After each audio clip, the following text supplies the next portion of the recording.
And here we are being joined by the Vice Admiral of the Yorktown himself, Gary O'Brien. Hello. I forgot about that little detail. Are you still wearing that title with pride, Gary? Of course, yeah, definitely. Every day. It's all the letters that come to my house are now addressed to that. That's the thing. Everyone in the workplace has to only refer to you as Admiral. Yeah. Yes, and quite right too.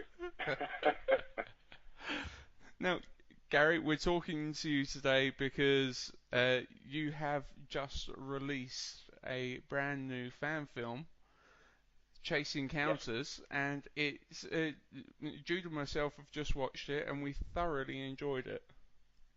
Great. You just said the name wrong, man, didn't you? Chance Encounters. Say that again, sorry? Yeah. I was just saying to Wayne, it's Chance Encounter, not Chase. You're watching too much Paw Patrol. Yes, I'm glad. Thanks for for watching it, guys, and thank you. Yeah, that's it. It's just came out yesterday on the 1st, and and there it is. Yeah, and to be honest, mate, I was really pleasantly surprised at the quality of the production, because it's amazing how high the standards are now for fan films compared to 15 years ago. And yours looks absolutely phenomenal. Cool. Well, thanks, man. I really appreciate it. I mean, we did our best with it. And yeah, it's like you say. I mean, the quality for everything has just sort of gone up and up over the years. And I guess we're just a reflection of that upward trend. Everyone's just trying to improve all the time. Yeah, and also it's a question of the more technology advances, the more affordable like the software and equipment is to actually produce such high quality. That's it. Yeah, exactly. I mean, that's the good part of it, is that it is getting easier to do the technical stuff. But of course, the other end of it is to make a film. Of course, you still got to do the boring stuff like scheduling, finding people, just all the sort of grunt work that the technology can't help with. And because you often hear, filmmaking's getting easier and easier, and I agree with you. It's certainly easier to get better and better images and stuff. Mm-hmm. But certain things that the technology will never be able to really help you with, like like I said, scheduling and just casting and organising, all the sort of unsexy end of it.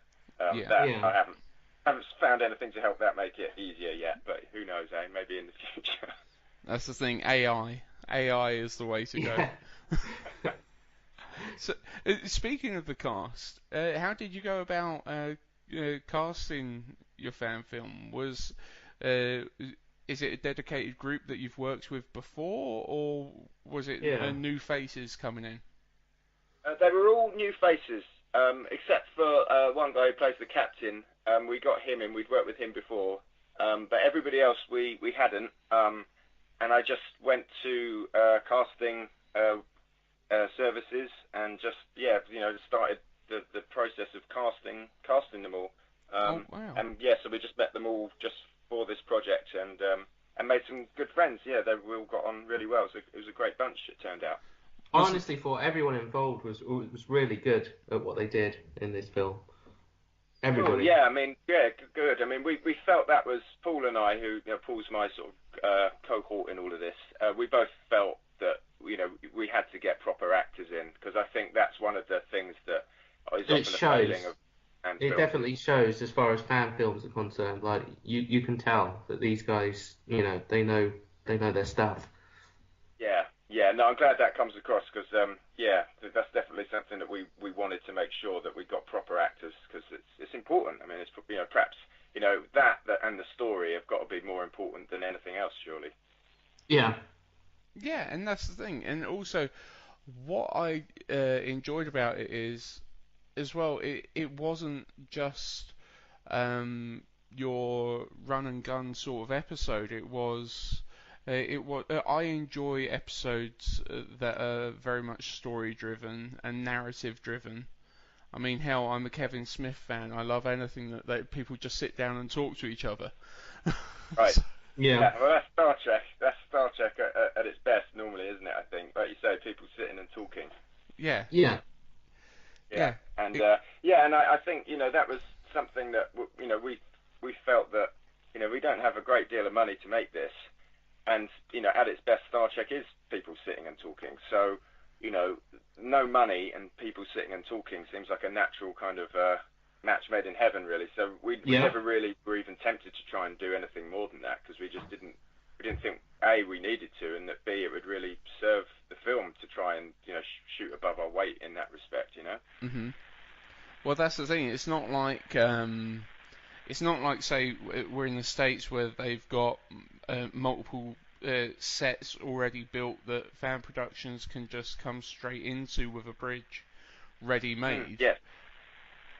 So no, exactly. None of that for us, unfortunately. So we just thought, well, let's concentrate on story and dialogue, and we don't need to try and knock ourselves out with these huge, massive storylines that take over, that try and explain the whole Federation or reinvent the wheel or anything like that. We just figured, let's just kind of tell it as if it was a Star Trek episode that you've just flipped onto.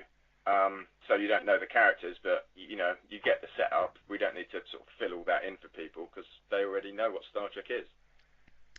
And I think that's definitely a good thing, because sometimes people can get hung up too much on the preposition, on like setting up the basics for somebody who may not be a Trekkie. Where, as you said, this episode just fits nicely in that it could just be any standalone episode. Yeah. Yeah, well, that's what we hoped, and and I'm glad to hear you say that, because that's kind of what we hoped and kind of felt, and so it's a bit of confirmation that we got that part right, at least, Absolutely, and coincidentally, out of any of the people that you did cast, were any of them Trekkies, or? I wanted that. Yeah, a couple were. We had our two females actresses. They were the most Star Trekky. Aviana and Emily. They were both they were both the most Trekky amongst the group. Yeah. Cool. The others, I'm not sure, were quite so interested, really. But the two girls were the biggest Trekkies on the crew. Well, in that case, I'm sure. I'm trying to remember the character's name in the red dress. Oh yes, Rose. Rose, I'm sure that she was disappointed she wasn't in the jumpsuit then. Yeah. Yes, I think she was a bit, and she didn't get to go in either of the sets that we built either. She was just out in the forest the whole time, so I think she was a bit disappointed by that. But yeah, that's how it goes, unfortunately. Well, to be honest, she as Jude's already said, she did do a fantastic job. Definitely. What she done. Thanks. I'm sure she'll be pleased to hear that. And so going forward now, are you starting on any more fan films, or are you? Go for it. I'd like to. I mean, they're a real lot of work, obviously. It's a labour of love, but it takes sort of over your life for the last 6 months, I haven't really been able to squeeze much more in other than this film. So I know, and I enjoyed every minute of it. But I think if we were to try and do another one, which I would like to do, I feel I'd like to try and kind of up our game a bit if we did do that. So it's early days yet, but we'll see how Chance Encounter is received and stuff, and then maybe at some point in the future, maybe have a look at doing it again, but perhaps with a slightly larger budget this time around, so that there's things that we kind of couldn't do on this one because of just time and money, which would be great to try and tackle again with a slightly larger scale production. So yeah, no solid plans, but yeah, there's a desire, if nothing else. And also that goes once again, like, it always boils down to money as well, and being a fan production, how tight is it now with actually gaining the funding for fan productions after CBS changed all of their rulings last year? Yeah, I mean, I'm not sure really. I could answer that because we started fundraising. I think it was a 30-day fundraiser, and we were like 15 days into it when those guidelines came out. So just sort of by the skin of our teeth, we kind of scraped through just before the door came down on that. But I think one of the guidelines is like a crowdfunding limit of $50,000 or something. That's 50. Oh, blimey, that's plenty. US dollars. Yeah. Big chunk. well, that's way more than we had on this film, and with the 15-minute or half hour, depending how you split it up, other guideline. I mean, it seems like they're raising enough money. I don't think would be the problem. As long as you can get enough people interested in the product, in the film. But I don't think the guidelines themselves are. I mean, if you can't do something for $50,000, I mean, blimey. You know what I mean? Oh yeah, no, that's the thing. You're definitely you're going from fan production to professional production at that point. Yeah. Yeah, exactly. Yeah, totally. And so this one I don't know exactly off the top of my head, but it was about $3,000. And so even if we doubled that, I think we could you'd be able to tell on screen. So $50,000 would just be I dread to think what we could get on. Yeah. If we raised that much, but yeah, who knows? Honestly, mate, I'm absolutely amazed with what you've put together. And to be honest, I'm going to put you on the spot here, and I'm going to say we have just announced that we are doing a convention on August 19th. That we're holding our own convention, and we would love you to come along and screen Chance Encounters there. That'd be awesome. Wow, yeah, I'd love to. Oh, brilliant. And that's great news that you guys are putting on a con. That's amazing.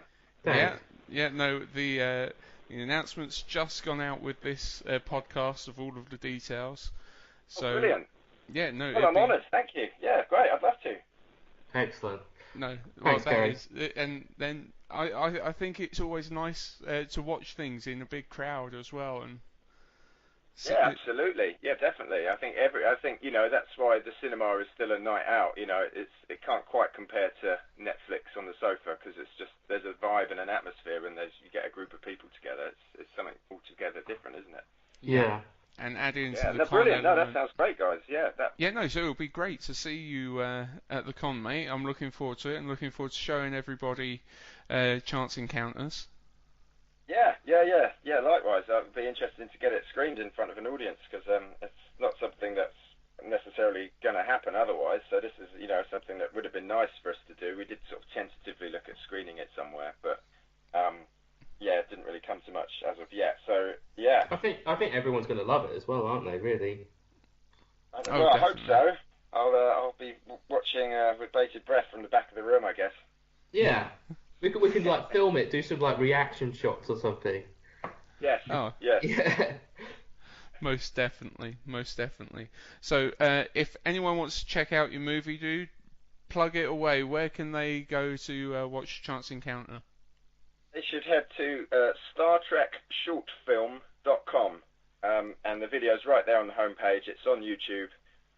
And also on the website, there's some sort of other info about the film and a little behind-the-scenes making of and stuff like that. So yeah, StarTrekShortFilm.com, and hopefully people will enjoy the film. I hope. I'm sure they will. Will. And thank you so much for joining us. It's been an absolute pleasure to talk to you again, Gary. Likewise. Thank you. Cheers, Gary. Oh, thank you. Cheers. Make it so. Prepare to attack. All hands battle station. Don't worry. We will get to the bottom of this. All right. Ask is a tall ship and a